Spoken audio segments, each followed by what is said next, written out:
was actually born in Porterville, but at the age of 4, moved to Mexico and lived over there for 12 years. So actually they invaded my area around 2006, but got really bad in 2009. And so I was in elementary, middle school, and high school when the situation got really bad there. And then in 2013, that's when we claimed our independence, and we've been free since 2013. I would not be the person I am today if I hadn't gone through that. It was difficult, lost a lot of family members, a lot of friends, just a lot of violence. No one should grow up with that much violence in their life. A lot of trauma, I guess I could say, but it made me stronger, and more than anything, it's made my community stronger. I'm Ayla Mora, and I have my master's in communication studies. So I'm from Porterville. I did my junior and senior year at Granite Hills High School. Before that, I went to Preparatoria Juventud y Ciencia in Mexico. I did Porterville College first, where I was an administration of justice major. And I did get my bachelor's here at Fresno State for the criminology department as a forensic behavioral option. I believe that communication is what can make or break society in general. I believe that communication is a good way to voice our opinions, a good way to stand up for others, to give a voice to others. So my passion comes from using communication as a way to help others and uplift others. So that's my passion behind it. Following graduation is to continue to teach at Porterville College. I'm currently an adjunct professor there, but I'm also trying to apply for full-time faculty positions at different community colleges. So my goal is to do that and maybe continue with some research kind of close to the topic regarding my thesis. So this thesis is something that hits home. It's about a social justice movement that went down in my hometown area down in Mexico. And it's basically just how my community kind of kicked out the cartels and have sustained this social movement for over a decade now. So it's basically narrating how it happened, how the power of narrative happens within a community, and how it ties into a social justice movement, how it feeds a social justice movement, and why I believe the reason it's been successful for 10 years is because they have had a good narrative and unity as a community.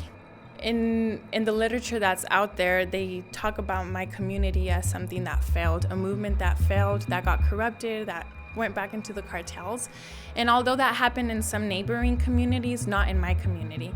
So for me, it was like, no, this needs to be set in stone that all of those people who passed away and who sacrificed their lives, they didn't die in vain. The movement is still continuing, and that needs to be acknowledged throughout documentation, right? So my way of contributing to my little community is writing this movement down in paper. That way, if something were to happen down the line, they can actually go back and see that we did overcome that ugly part in our history.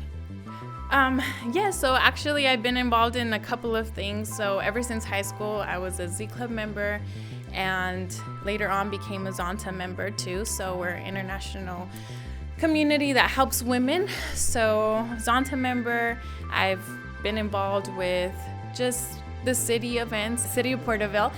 So anything within the city, the community, I like engaging with that, parks and leisures, helping with what we do, like our Christmas tree lighting, little events on campus that we like, on the community that we like to do, city cleanups. I was a Girl Scout leader with my mom for a troop for a few years as well, so we worked with Girl Scouts. On my campus, I work at Porterville College.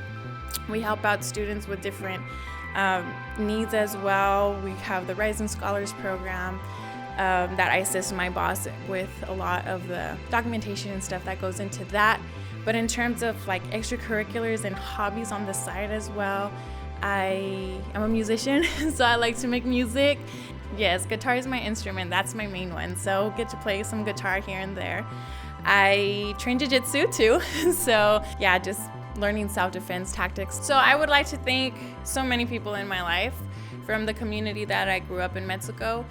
I'm thankful for every member, every teacher that I had there, my parents, my cousins, my grandmother, all of them. I'm very thankful for them, for my community, for creating who I am now. I'm thankful for those teachers and those professors throughout college, through high school, college, who have motivated me, who have pushed me, who have been mentors for me to accomplish everything that I have, to my boss, to my coworkers working with my flexibility, to come to grad school, just to work with my schedule, to do all of the crazy things that I have been doing, to the friends that I would call at night and just needed a word of encouragement, to those who would give me a hug when I was feeling down, to my doctor, to my therapist. Just a great thank you to all my family and all my friends. I couldn't have done it with any of them.